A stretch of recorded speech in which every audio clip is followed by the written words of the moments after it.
Nunca imaginé que el día más importante en la vida de mi hijo sería el día en que descubriría que yo no significaba nada para él. Mi nombre es Alfonso Daniel Peña. Tengo 61 años y durante toda mi vida creí que los sacrificios que hacía por mi familia eran semillas que algún día darían frutos de amor y gratitud. Pero me equivoqué. Me equivoqué de la manera más dolorosa posible. Cuando mi hijo Sebastián me llamó hace 3 meses para anunciarme que se casaría con Valeria, su novia de 5 años, sentí que mi corazón explotaba de felicidad. Por fin vería a mi único hijo formar su propia familia. Inmediatamente le pregunté la fecha, quería estar presente en cada detalle, ayudar en todo lo posible. «Será el 15 de junio, papá», me dijo con una voz que ahora entiendo estaba cargada de falsedad. «Te mantendré informado de todo». Las semanas pasaron y yo, emocionado como un niño con juguete nuevo, le preguntaba constantemente sobre los preparativos. «¿Ya tienen el lugar? ¿Necesitas ayuda con algo? ¿Cuántos invitados serán?» Sebastián siempre respondía con evasivas. «Todavía estamos viendo eso, papá. Ya te cuento después. No te preocupes por nada». Yo pensaba que simplemente estaba ocupado, que la organización de una boda es estresante. Nunca sospeché la verdad. Antes de continuar con la historia, no olvides suscribirte y comentar desde dónde estás viendo este video. Tu apoyo significa mucho para mí, especialmente ahora que comparto algo tan doloroso. El 10 de junio, 5 días antes de la supuesta fecha de la boda, Sebastián me llamó. Su voz sonaba extraña, como forzada. «Papá, tengo que decirte algo. Decidimos posponer la boda. Hay algunos problemas con el lugar que contratamos y... bueno, será mejor esperar hasta septiembre». Me quedé en silencio por un momento, procesando la noticia. Claro que estaba decepcionado. Había estado contando los días, pero estas cosas pasan. «No te preocupes, hijo», le dije con toda la comprensión del mundo. «Lo importante es que todo salga perfecto cuando sea el momento». «Gracias por entender, papá», respondió él, y pude jurar que había algo raro en su tono, algo que no logré identificar en ese momento. Ahora sé que era culpa, o quizás ni siquiera eso. Quizás era solo indiferencia disfrazada de cortesía. Pasó el 15 de junio sin mayor novedad. Yo estaba en mi casa en Puebla, viendo televisión y pensando en mi hijo, enviándole buenos pensamientos, aunque su boda hubiera sido pospuesta. Al día siguiente, el 16 de junio, desperté temprano como siempre. Preparé mi café, encendí mi teléfono y abrí Facebook para ver las noticias del día. Y entonces mi mundo se derrumbó. Las primeras fotos que aparecieron en mi feed eran de una boda hermosa, elegante, llena de flores blancas y luces doradas. Tardé unos segundos en enfocar bien la imagen, en reconocer a las personas que aparecían sonrientes frente a un altar decorado con rosas. Y cuando lo hice, sentí como si alguien me hubiera arrancado el corazón del pecho con las manos desnudas. Era Sebastián, mi hijo, vestido con un elegante traje gris oscuro, sonriendo de oreja a oreja, con Valeria a su lado en un vestido de novia que debió costar una fortuna. La fecha en las fotos decía claramente 15 de junio, el día en que supuestamente la boda había sido pospuesta. Seguí deslizando el dedo por la pantalla como un autómata. Había decenas de fotos, la ceremonia completa, los novios intercambiando anillos, el beso, los padres de Valeria abrazando a la pareja, los amigos brindando, la mesa principal, el pastel de 3 pisos, el primer baile, todo había sucedido. La boda perfecta que mi hijo había planeado durante meses se había llevado a cabo exactamente como estaba previsto, pero yo no estaba ahí. Revisé cada fotografía con manos temblorosas, buscando desesperadamente mi rostro entre los invitados, pensando que quizás había habido un malentendido, que tal vez me había confundido de fecha. Pero no. Yo no estaba en ninguna foto, ni una sola, porque nunca fui invitado, porque mi hijo mintió deliberadamente para mantenerme alejado del día más importante de su vida. Conté aproximadamente 80 personas en esas fotografías, 80 personas que sí merecían estar ahí, amigos, colegas, familiares de Valeria Incluso reconocía a algunos primos lejanos de Sebastián que apenas veía una vez al año, pero su padre, el hombre que lo crió solo después de que su madre nos abandonara, cuando él tenía apenas 7 años, ese hombre no merecía ni siquiera una silla vacía en la última fila. El dolor que sentí en ese momento no tiene nombre. No era solo tristeza, era una mezcla de incredulidad, humillación, rabia y un vacío tan profundo que creí que me tragaría entero. Mis manos sudaban mientras sostenía el teléfono. Mi café se había enfriado completamente sobre la mesa, intacto. No podía mover mi cuerpo.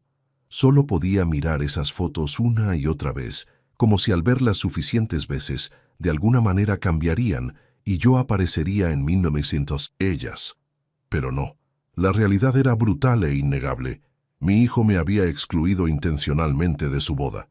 Para entender la magnitud de esta traición, necesito contarles quién soy y cómo llegué hasta aquí.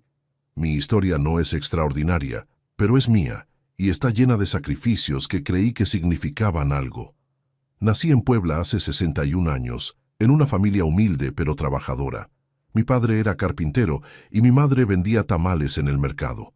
Aprendí desde niño que en esta vida nada es gratis, que cada peso se gana con sudor y que la familia es lo más sagrado que existe. Esos valores los llevé conmigo cuando, a los 23 años, conocí a Mónica en una fiesta de 15 años de una prima. Mónica era hermosa, con una risa que iluminaba cualquier habitación. Nos casamos un año después. Yo trabajaba en una fábrica textil y ella era secretaria en una oficina de contabilidad. Nuestro sueño era formar una familia grande, llena de risas y amor. Pero la vida tiene sus propios planes. Después de 3 años intentando, finalmente Mónica quedó embarazada. Sebastián nació el 12 de marzo de 1989, y ese día supe que haría cualquier cosa por ese pequeño ser que sostenía en mis brazos. Los primeros años fueron maravillosos. Éramos pobres, sí, pero felices. Yo trabajaba turnos dobles en la fábrica para que Mónica pudiera quedarse en casa con Sebastián. Los fines de semana íbamos al parque, comíamos helados, jugábamos fútbol. Sebastián era un niño alegre, curioso, siempre preguntando sobre cómo funcionaban las cosas. Le encantaba desarmar mis herramientas para ver qué había dentro. Yo le enseñaba con paciencia, imaginando un futuro donde él también sería un hombre trabajador y honrado. Pero cuando Sebastián cumplió 7 años, todo cambió. Mónica empezó a llegar tarde del trabajo, a perfumarse más de lo usual, a revisar su teléfono con nerviosismo. Yo no era tonto, pero tampoco quería creer lo que era obvio. Una noche, ella simplemente no regresó a casa. Me dejó una nota sobre la mesa de la cocina. Alfonso, lo siento, no puedo seguir con esta vida, necesito más. Cuida de Sebastián, no me busques, y nunca lo hice. Tampoco ella volvió a buscarnos. Sebastián lloró durante semanas preguntando por su mamá.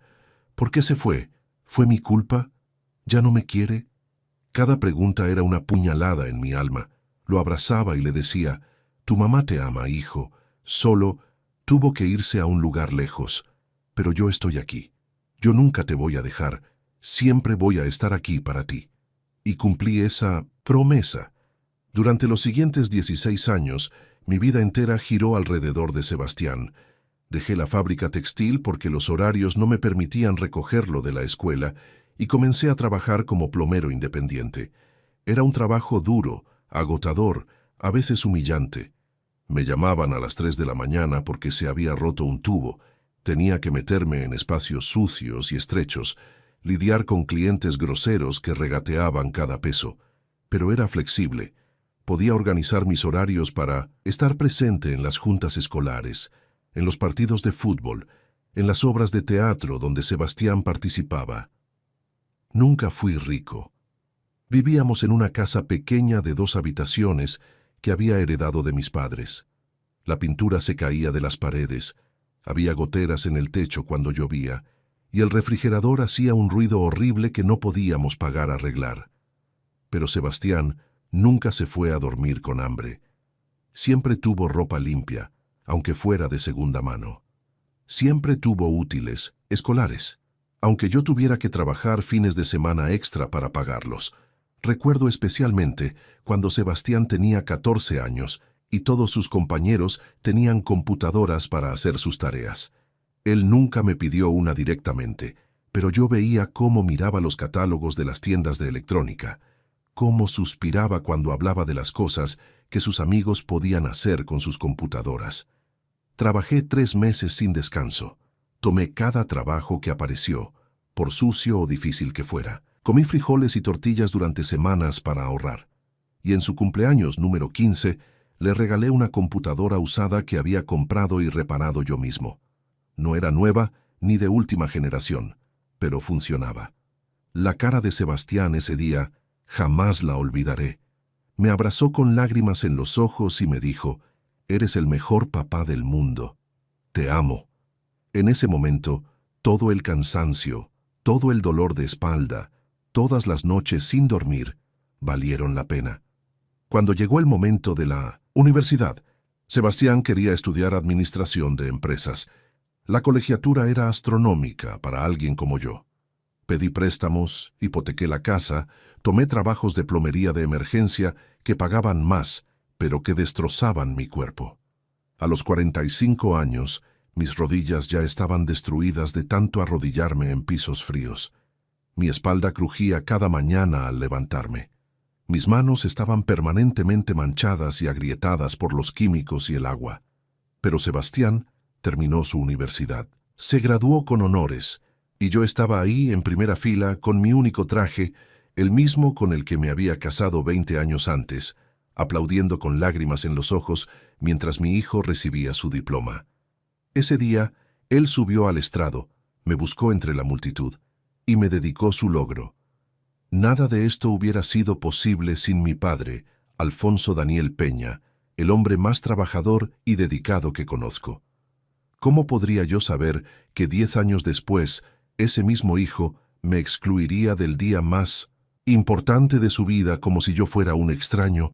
Los cambios comenzaron sutilmente, tan gradualmente, que al principio no los reconocí como lo que realmente eran, el inicio del desprecio. Después de graduarse, Sebastián consiguió un trabajo en una empresa internacional de consultoría en Ciudad de México. Estaba orgulloso de él, mi hijo, el hijo de un plomero, trabajando en una oficina elegante, usando traje todos los días, ganando más en un mes de lo que yo ganaba en 6. Se mudó a un departamento en una zona exclusiva de la ciudad, a 3 horas de Puebla. Al principio nos llamábamos cada 2 días, luego cada semana, luego cada 2 semanas. «Estoy muy ocupado, papá», me decía. «El trabajo es demandante». Yo entendía, o al menos eso creía. Después de todo, él estaba construyendo su futuro. ¿Qué padre no quiere eso para su hijo? La primera vez que visité su departamento en Ciudad de México, me quedé sin palabras. Era enorme, moderno, con ventanales del piso al techo que daban a la ciudad. Tenía muebles que parecían sacados de una revista, una cocina con electrodomésticos que yo ni siquiera sabía que existían, un baño más grande que mi sala. «¿Todo esto es tuyo?», le pregunté maravillado. «Sí, papá». «Bueno, lo estoy pagando en plazos, pero sí, es mío». Me sentía tan orgulloso en ese momento. Mi sacrificio había valido la pena. Mi hijo vivía mejor que yo jamás podría haberlo soñado. Pero entonces noté algo. Cuando llegué, Sebastián pareció incómodo. Miró mi ropa vieja, mis zapatos gastados, las manchas permanentes en mis manos que ningún jabón podía quitar. «Papá, ¿no trajiste otra ropa?», me preguntó. «Esta es mi ropa buena, hijo», respondí. Él sonrió, pero era una sonrisa tensa. «Está bien, está bien».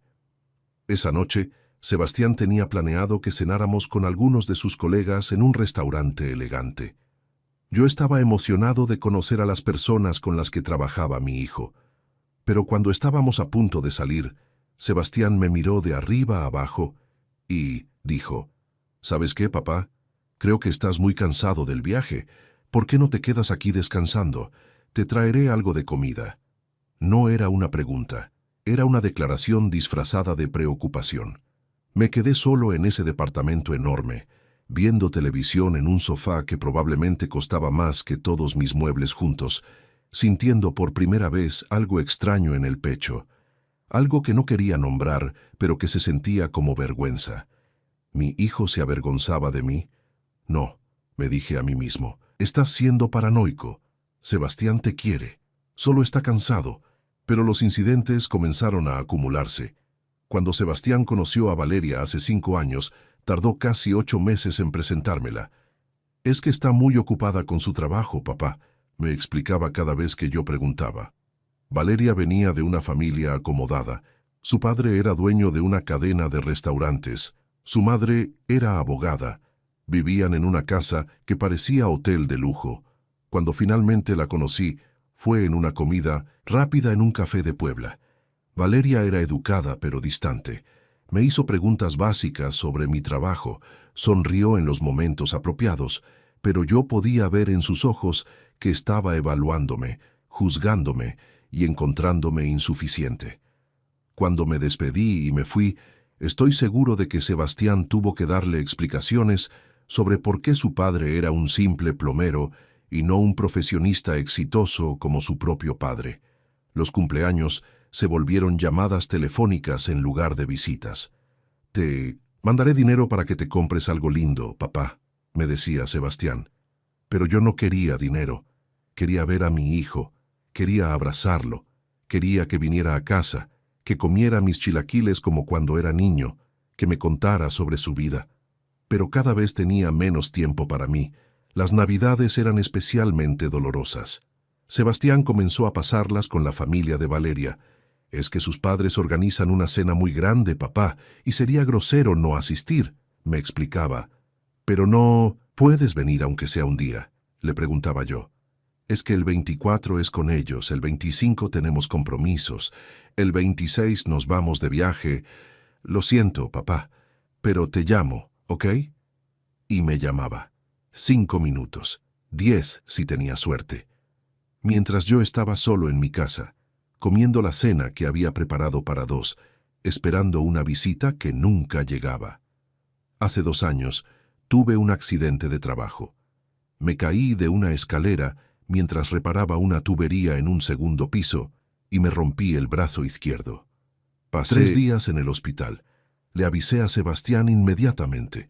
«Ay, papá, ¿estás bien? ¡Qué horror! Mira, tengo una presentación importante esta semana, pero en cuanto pueda voy a visitarte, lo prometo». Nunca llegó, ni al hospital ni a mi casa durante mi recuperación. Me mandó dinero para los gastos médicos, sí, como si el dinero pudiera sustituir su presencia. Cuando confronté a Sebastián meses después sobre su ausencia, se molestó. «Papá, te mandé dinero, me preocupé por ti.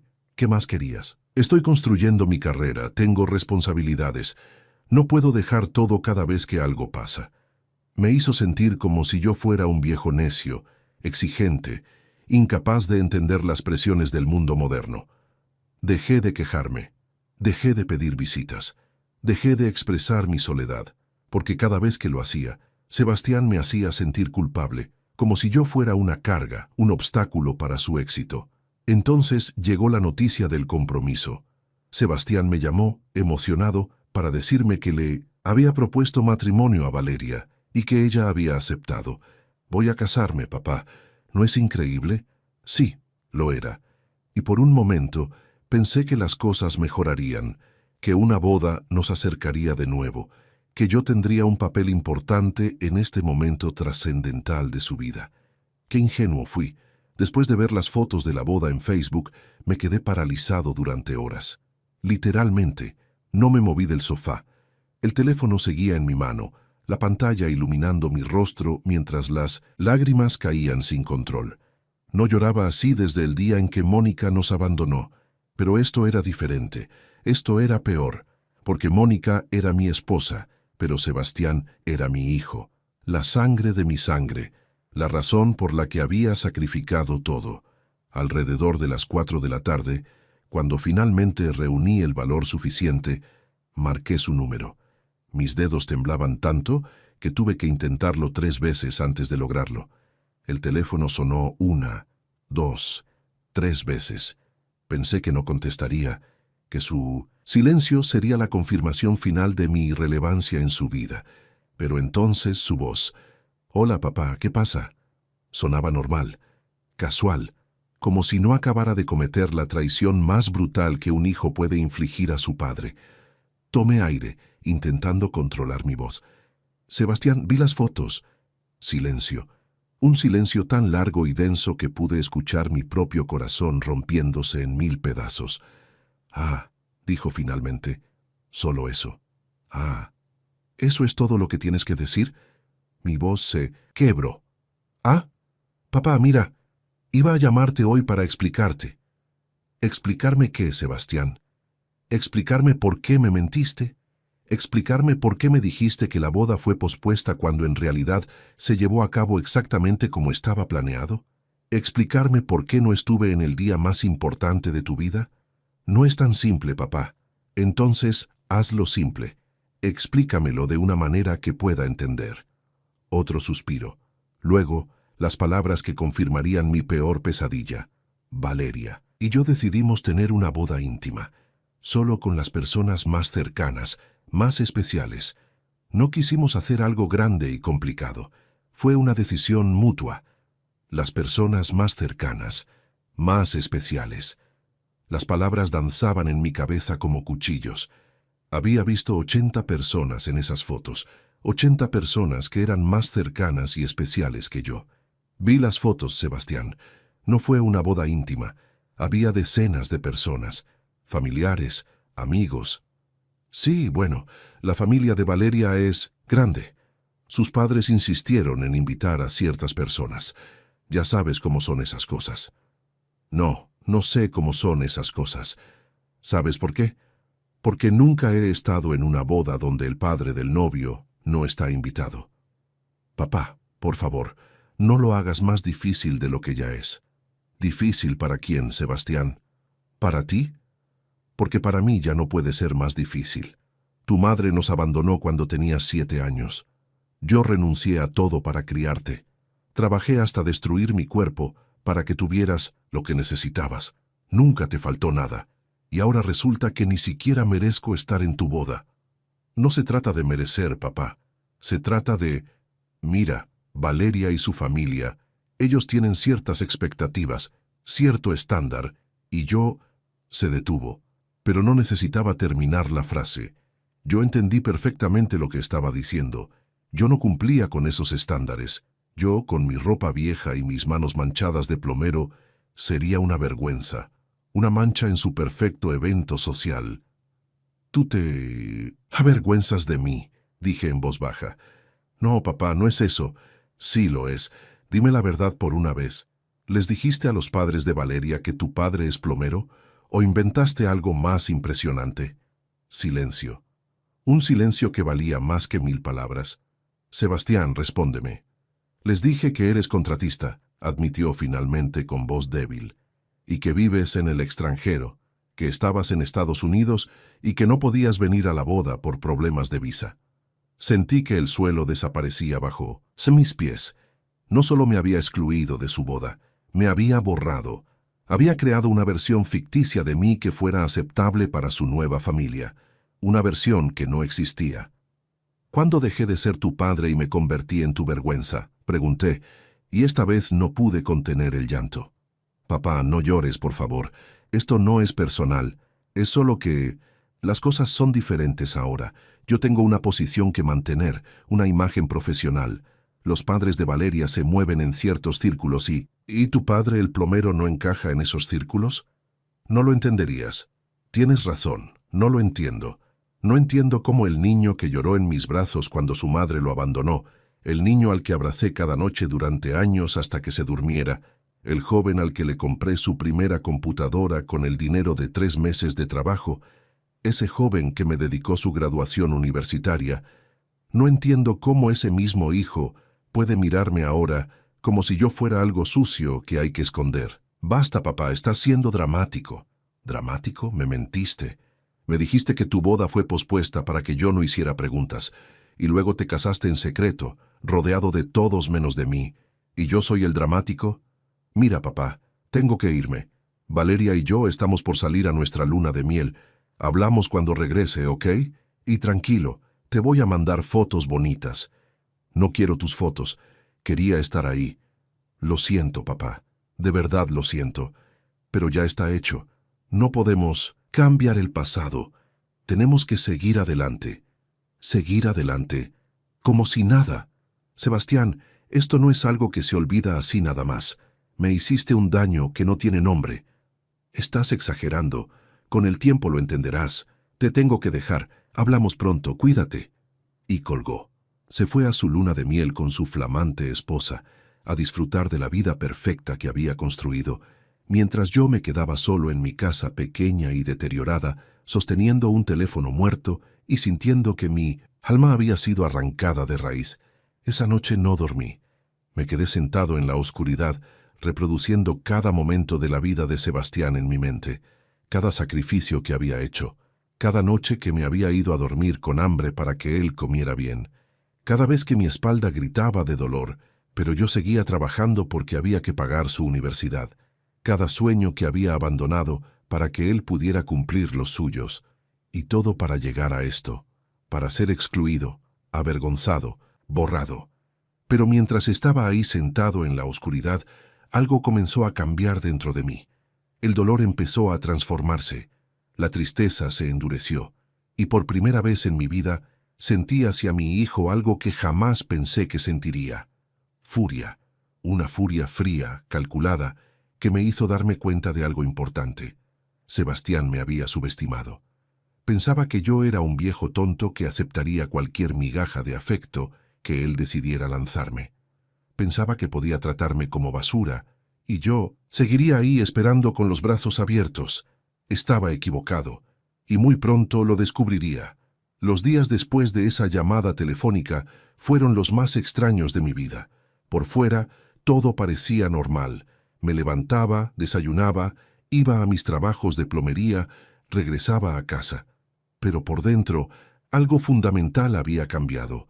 Era como si hubiera muerto una parte de mí, la parte que había vivido únicamente para ser padre, y en su lugar había nacido algo nuevo, algo más duro, más frío. Sebastián y Valeria se fueron a Cancún por 2 semanas para su luna de miel. Durante ese tiempo no intentó comunicarse conmigo ni una sola vez, ni un mensaje, ni una foto, nada. Era como si yo no existiera, y eso, irónicamente, me dio la claridad que necesitaba. Pasé esas 2 semanas reflexionando, no con tristeza, sino con una objetividad casi clínica. Comencé a repasar los últimos 5 años de mi relación con Sebastián, pero esta vez sin los lentes del amor paternal incondicional. Esta vez, viendo las cosas como realmente eran, me di cuenta de que había un patrón. Sebastián solo me contactaba cuando necesitaba algo o cuando su culpa se volvía insoportable. Después de la universidad, cuando consiguió su primer trabajo, me llamaba seguido durante los primeros meses. ¿Por qué? Porque todavía no le alcanzaba el dinero para su estilo de vida y yo le mandaba lo que podía. En cuanto su salario aumentó, las llamadas disminuyeron. Cuando compró su departamento, estuvo muy presente durante 1 mes. ¿Por qué? Porque necesitaba que yo le transfiriera los ahorros que había guardado para emergencias y que él sabía que existían. Le di 80,000 pesos que había ahorrado durante años para mi retiro. Es un préstamo, papá, me había dicho. Te lo devuelvo en 6 meses. Han pasado 3 años. Nunca vi un peso de regreso, y cuando lo mencioné una vez, casualmente, se molestó. Papá, ¿en serio me vas a cobrar? Soy tu hijo. Ahora, con esta nueva claridad, entendí algo. Sebastián me veía como un recurso, como algo que se usa cuando es conveniente y se guarda en un cajón cuando no lo es. Yo era el banco emocional y financiero al que podía acudir sin consecuencias, porque papá siempre perdonaba, papá siempre entendía, papá siempre estaba ahí. Pero ese papá había muerto el día en que vi las fotos de la boda. Empecé a investigar, revisé las redes sociales de Sebastián con atención forense. Descubrí que la boda había costado, según mis cálculos conservadores, alrededor de 800,000 pesos. El lugar era un hotel de lujo en Cuernavaca. El banquete claramente era de alta gama. Las flores, la decoración, todo gritaba dinero. Los padres de Valeria obviamente habían puesto una cantidad considerable, pero también vi en las fotos que Sebastián lucía como el novio perfecto que todo lo puede proveer. Entonces recordé algo. 3 meses antes de la supuesta fecha de la boda, Sebastián me había llamado. La conversación había sido extraña en ese momento, pero ahora cobraba sentido perfecto. «Papá, tengo una oportunidad de inversión increíble», me había dicho, su voz llena de entusiasmo calculado. «Un colega está abriendo un negocio y me ofreció ser socio, pero necesito capital inicial. ¿Crees que podrías prestarme algo? Es que mi crédito está un poco comprometido por el departamento y el auto, pero esto es una oportunidad que no puedo dejar pasar». En ese momento yo había dudado. Mis ahorros estaban al mínimo después de haberle dado el dinero para el departamento. Tenía apenas 120,000 pesos guardados, el resultado de 5 años de privaciones extremas. Era literalmente todo lo que tenía para mi vejez, para cualquier emergencia médica, para sobrevivir cuando mi cuerpo ya no pudiera seguir trepando escaleras y arreglando tuberías. «¿Cuánto necesitas, hijo?», había preguntado, aunque mi corazón ya sabía la respuesta. «¿Tendrías unos 100,000? Sé que es mucho, papá, pero te juro que en 6 meses te lo devuelvo con intereses. Este negocio va a ser un éxito. Y cuando empiece a generar ganancias, tú serás el primero en beneficiarse. Piénsalo como una inversión en nuestro futuro». Nuestro futuro. Esas palabras me habían convencido, porque a pesar de todo, yo todavía creía que había un nosotros. Todavía creía que cuando yo fuera viejo y no pudiera trabajar, Sebastián estaría ahí para mí, como yo había estado para él toda su vida. Le había transferido 100,000 pesos, dejándome con apenas 20,000 en ahorros. Había sido una transferencia electrónica directa a su cuenta. Tenía el comprobante guardado. Ahora, viendo las fotos de esa boda de 800,000 pesos, entendí la verdad. No había habido ningún negocio, ninguna oportunidad de inversión. Ese dinero había sido para la boda a la que yo no estaba invitado. Mi propio dinero había pagado por mi exclusión. La ironía era tan cruel que casi me hizo reír. Busqué ese comprobante de transferencia. Lo encontré en mi archivero, junto con todos los demás comprobantes de los préstamos que le había hecho a Sebastián a lo largo de los años y que nunca me había devuelto. Sumé todo. En total, mi hijo me debía 215,000 pesos, dinero que yo había ganado con mi sangre, mi sudor, con rodillas destruidas y una espalda que crujía cada mañana. Me senté frente a mi vieja computadora y creé una carpeta. En ella puse copias escaneadas de todos los comprobantes, cada transferencia, cada depósito, cada uno con su fecha. Creé un documento de Excel donde detallé cada transacción, con notas de lo que Sebastián me había dicho que era cada préstamo. Era un registro perfecto de una década de préstamos temporales que se habían convertido en donaciones forzadas, pero no hice nada con esa información. Todavía no. Solo la guardé, la preparé, porque tenía un presentimiento de lo que vendría después. Mientras tanto, continué con mi vida de manera casi mecánica. Fui a trabajar, arreglé tubos rotos, destapé drenajes, instalé calentadores de agua, cobré mis honorarios, pero mi mente estaba en otra parte. Estaba esperando. Sebastián regresó de su luna de miel un jueves por la tarde. Lo supe porque subió fotos a Instagram. Él y Valeria en la playa, en restaurantes elegantes, en excursiones. Se veían felices, perfectos, como una pareja de revista. Los comentarios bajo las fotos eran de admiración y envidia. ¡Qué hermosos! Pareja goals, viviendo el sueño. Viernes pasó sin noticias. Sábado también. Domingo por la mañana, mi teléfono finalmente sonó. Era Sebastián. Esta vez, no sentí emoción al ver su nombre en la pantalla. Solo una calma fría. Dejé que sonara 3 veces antes de contestar. «Hola, Sebastián». «Papá, ¿cómo estás? Perdón que no hablé antes. La luna de miel fue increíble, pero estábamos muy desconectados del mundo. ¿Ya se te pasó el enojo?». Su tono era ligero, casual, como si hubiera sido yo el que había exagerado con su reacción, como si él no hubiera cometido una traición imperdonable. «Estoy bien», respondí con una voz neutral que no reconocí como mía. «Qué bueno, papá. Mira, te tengo que platicar. Cancún fue espectacular. El hotel, la comida, las excursiones, todo fue de primera. Valeria está súper feliz. Sus padres nos regalaron el viaje completo, ¿puedes creerlo? Son muy generosos. Qué bien por ustedes. Hubo una pausa. Sebastián había notado mi tono, pero decidió ignorarlo. Bueno, papá, te llamaba para ponernos al corriente con algunas cosas. Ahora que Valeria y yo estamos casados, vamos a tener muchos gastos. Estamos viendo casas más grandes, porque queremos empezar una familia pronto. Y con todo el dinero que gastamos en la boda, se rió nerviosamente. Las tarjetas están un poco cargadas, entonces pensé que tal vez podrías ayudarme con el pago de este mes. Nada más unos 15,000 o 20,000 pesitos para salir del apuro. Ya sabes cómo es al principio del matrimonio. Ahí estaba, la verdadera razón de su llamada. El presentimiento que había tenido se confirmaba. No llamaba para disculparse. No llamaba para reconocer el daño que me había hecho. Llamaba porque necesitaba más dinero. Me quedé en silencio, dejando que sus palabras flotaran en el aire. Sebastián, incómodo con el silencio, continuó. «Papá, ¿sigues ahí?» «Sí, aquí estoy».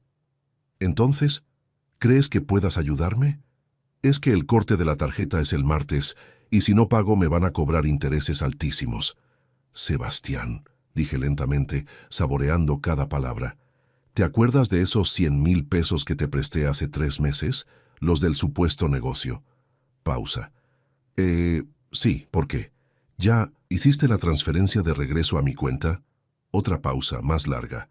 Papá, sobre eso, es que el negocio se retrasó un poco, pero en cuanto empiece a generar te lo devuelvo todo, te lo prometo.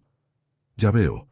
¿Y los 80,000 de tu departamento que ibas a devolverme en 6 meses hace 3 años? Silencio incómodo. Luego, con un tono que intentaba ser gracioso, pero sonaba nervioso. Papá, ¿en serio vamos a hablar de eso ahora? Pensé que éramos familia. La familia no se cobra entre sí. Tienes razón, dije. La familia no se cobra entre sí. La familia tampoco se excluye de las bodas. La familia no miente. La familia no se avergüenza de su propia sangre. Papá, ya supéralo. Ya hablamos de eso. No, Sebastián, tú hablaste. Tú te fuiste a tu luna de miel sin resolver nada. Y ahora regresas pidiendo más dinero como si nada hubiera pasado. Como si yo fuera un cajero automático sin sentimientos. No es así, papá.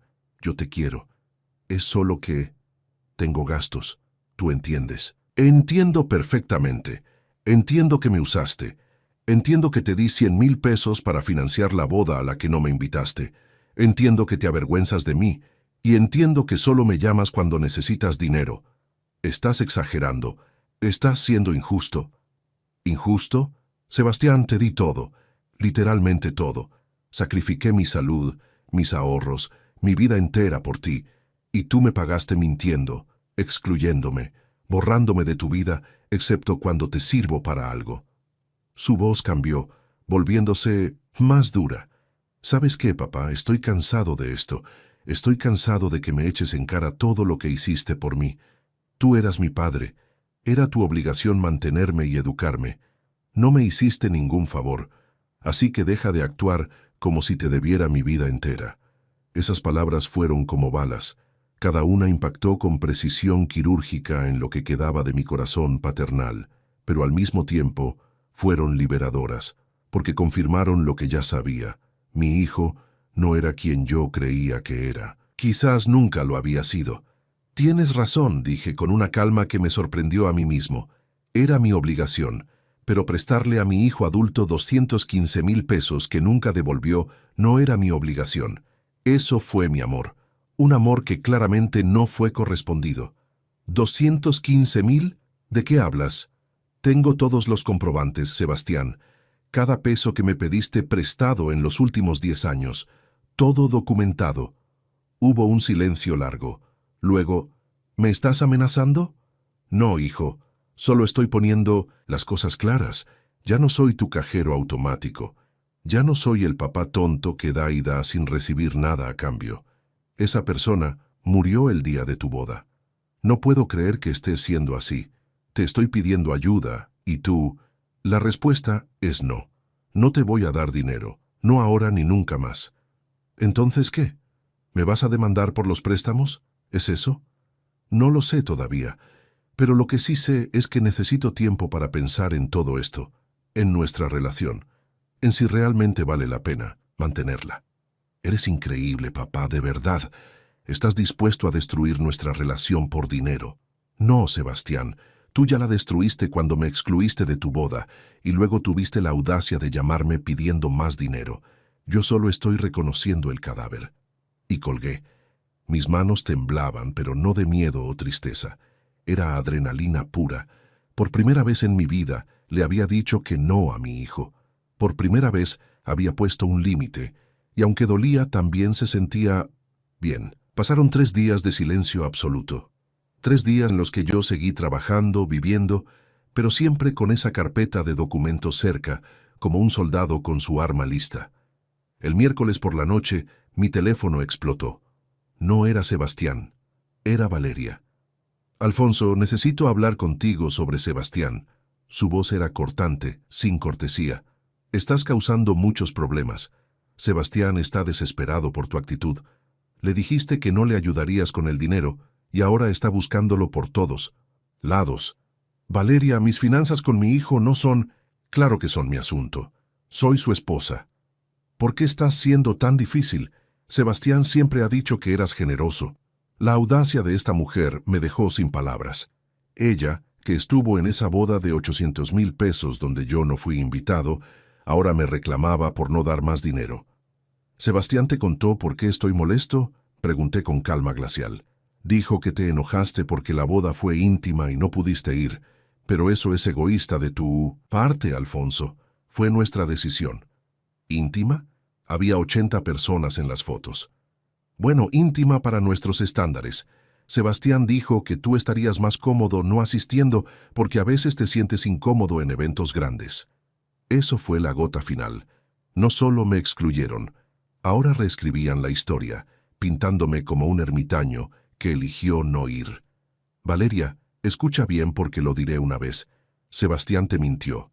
Su madre nos abandonó cuando él tenía 7 años. Yo solo lo crié. Trabajé hasta destruir mi cuerpo para que tuviera educación, universidad, todo.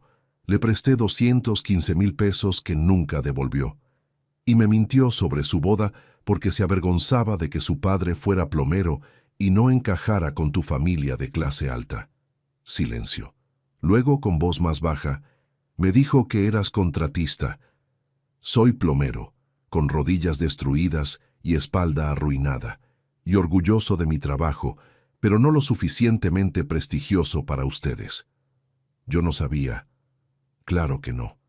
Porque Sebastián inventó una versión de mí aceptable para tu familia, y esos 100,000 pesos que pidió para un negocio fueron para su boda, ¿verdad? El silencio lo confirmó todo. No te voy a dar dinero, Valeria. Si Sebastián tiene problemas financieros, debió pensarlo antes de gastar 800,000 en impresionar gente como tú. Colgué. Mi corazón latía fuerte, pero sentía paz. Por primera vez había defendido mi dignidad. 2 horas después llegó un mensaje de Sebastián, largo, furioso, en mayúsculas. No puedo creer que le dijeras eso a mi esposa. Arruinaste mi matrimonio. Eres un mal padre. Si así vas a ser, mejor no me busques. No te necesito. Nunca te necesité. Leí esas palabras 3 veces, y en lugar de dolor, sentí claridad absoluta. Nunca te necesité. Ahí estaba la verdad final. Yo era útil cuando proveía dinero. Más allá de eso, un estorbo. Abrí mi computadora y escribí mi respuesta, adjuntando todos los documentos. Sebastián, adjunto el detalle de los 215,000 pesos prestado en 10 años, todos con comprobantes. Ya que nunca me necesitaste, estos préstamos pueden devolverse sin problema. Tienes 30 días para el primer pago de 50,000 pesos. El resto en mensualidades de 15,000. Si no recibes el primer pago, procedo legalmente. Ya no soy tu padre banco, ahora soy tu acreedor. Presioné enviar. Mi teléfono explotó inmediatamente. 10 llamadas en 15 minutos. Las ignoré todas. Los mensajes llegaban desesperados. Papá, espera. No puedes hacer esto. Por favor, contesta. Cada uno más angustiado que el anterior. Pero yo no respondí, porque había aprendido algo fundamental. El silencio es poder. Durante 54 años había sido quien rogaba, quien daba, quien se sacrificaba. Ahora era Sebastián quien estaba en esa posición. Y por primera vez en mi vida yo tenía el control. Los 30 días se cumplieron. En el día 28 recibí una transferencia de 20,000 pesos con un mensaje. Papá, esto es todo lo que conseguí. Tuve que pedir prestado a amigos. Por favor, acepta este pago y dame más tiempo. El antiguo Alfonso habría perdonado el resto, pero ese Alfonso estaba muerto. Recibí 20,000. Faltan 195,000. El acuerdo era 50,000. Como no se cumplió, procedo según informé. Al día siguiente llegaron otros 35,000 pesos. Sin mensaje, solo la transferencia fría.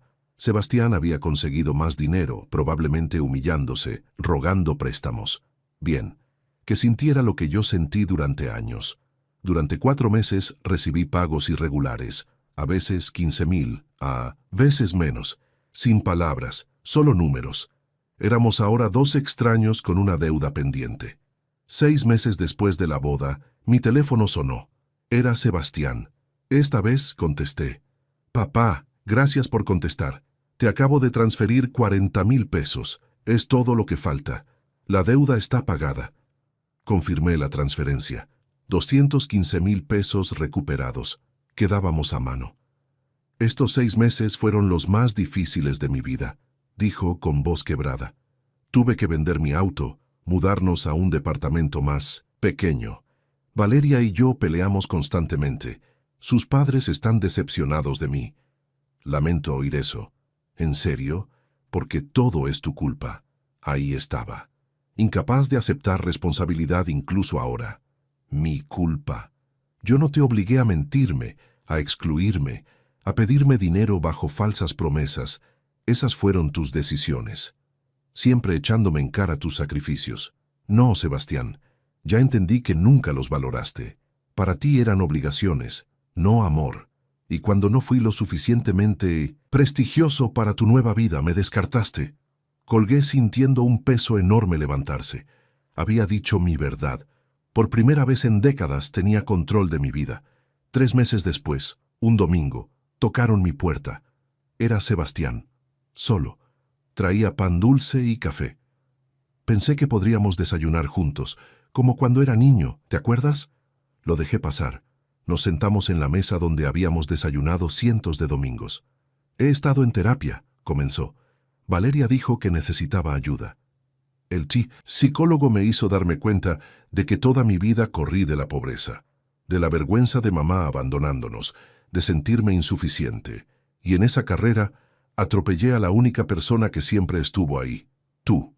Sacó un sobre. Adentro había un contrato comprometiéndose a darme 10,000 pesos mensuales por 5 años. Son 600,000 en total. Es menos de lo que gastaste en mí, pero es lo que puedo comprometerme de manera realista. No porque me obligues, sino porque reconozco todo lo que hiciste. Mostró otro documento. Un fondo de inversión a mi nombre con 50,000 pesos iniciales. Para tu retiro. Lo que debí planear hace años. Y finalmente, su voz se quebró. Quiero pedirte perdón, de verdad. Por la boda, por avergonzarme de ti, por no estar cuando te caíste, por hacerte sentir insuficiente cuando siempre fuiste extraordinario. Las lágrimas corrieron por mis mejillas. Esto no eran palabras vacías, eran acciones concretas. Va a tomar tiempo reconstruir la confianza, le dije. Lo sé, estoy dispuesto a trabajar para recuperarla, a ser el hijo que debí ser. Extendí mi mano. Sebastián la tomó, y en ese apretón sentí algo que no había sentido en años: esperanza. Mi nombre es Alfonso Daniel Peña. Tengo 63 años. Soy plomero. Y finalmente estoy orgulloso de mí mismo, porque aprendí que el amor no significa ser un felpudo. Mi venganza no fue destruir a mi hijo, fue obligarlo a verme, a reconocerme, a valorarme, y en ese proceso recuperé lo más importante, mi propia dignidad. ¿Te gustó la historia? Suscríbete al canal y descubre muchas otras historias emocionantes.